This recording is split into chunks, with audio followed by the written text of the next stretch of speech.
Thank you, Mr. Speaker. When GenOn announced it would close its coal-fired power plant in El Rama in my district in southwestern Pennsylvania, my community didn't just lose the 50 remaining jobs. It also lost a vital component to economic growth, affordable energy.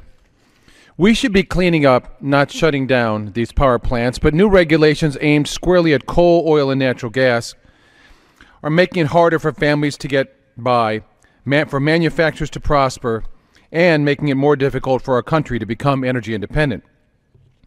The El Rama plant is one of 57 nationwide slated to close because of a multitude of costly and unworkable EPA rules set to take effect over the next 5 years. Already, utilities are preparing to retire almost 10% of coal power in the country. That's 25 megawatts of energy that supports 18.8 million homes. That lost capacity, which is 5 times greater than what the EPA predicted it would be, is why the North American Electricity Reliability Corporation is warning of blackouts and service disruptions. The EPA's new coal regulations will cost the economy $184 billion and 1.4 million jobs in mining, transportation, manufacturing, and power generation. Of course, the expense will be passed along to consumers. Families in my state could see about $400 more a year in their electric bill. And it begs the question, is the president trying to make good on his promise to bankrupt utilities that use coal? These new costs would come at a time when higher oil prices already mean families are paying $2,400 more per year for gasoline than they were just 3 years ago. And if gasoline prices approach $5 a gallon, the average family will pay over $3,000 more per year. That's a couple months' worth of groceries, or college loans, or repayments on a new car. Unfortunately, instead of increasing oil supplies to bring down prices, domestic oil production on federal lands has fallen 13% in the last year.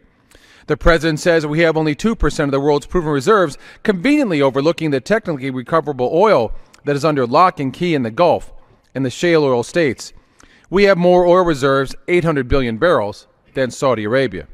And by the way, that means for a family that makes less than $10,000 a year, they'll be spending 81% of their income on energy. For a family that makes between $10,000 and $30,000 a year, they'll be spending 24% of their income on energy. And for every dollar of gasoline, 76 cents is tied up in crude oil. To bring down the price of gas, we don't need higher taxes on oil companies or penalties on speculators. What we need to do is send signals to the world that the United States is serious about using North American energy. We can start with building the Keystone Pipeline. Now, many of my colleagues argue that we can count on plentiful natural gas to replace the demand for coal and oil. But while deposits are being unlocked from the Marcellus Shale and the Utica Shales with new fracturing technologies, natural gas is also threatened with costly overregulation. 8 different federal agencies are there to stop it.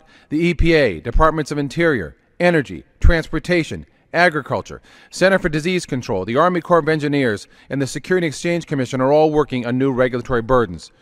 One national energy organization predicts an EPA natural gas regulations for well sites specifically written to combat, quote, global warming, unquote, will cut shale gas drilling by between 31 and 52%. That means higher energy bills to heat our homes. With our know-how and resources in coal, natural gas, and nuclear, Americans can still become an energy independent nation. That's why I introduced an all-the-above energy plan that wouldn't raise taxes, borrow from China, or buy from OPEC. The Infrastructure Jobs and Energy Independence Act, or H.R. 1861, expands safe offshore oil and gas exploration, creates over 1 million new jobs annually, and launches $8 trillion in economic output.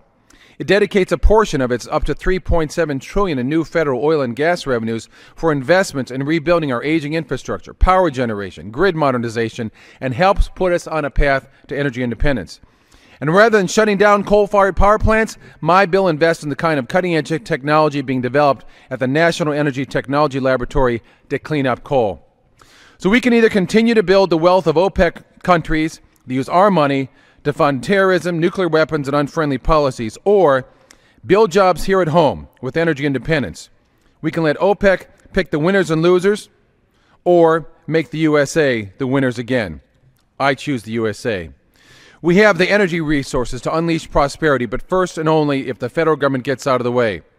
The federal government should be a partner in prosperity, not building bureaucracies and barriers to stop our energy independence and hurt the American family.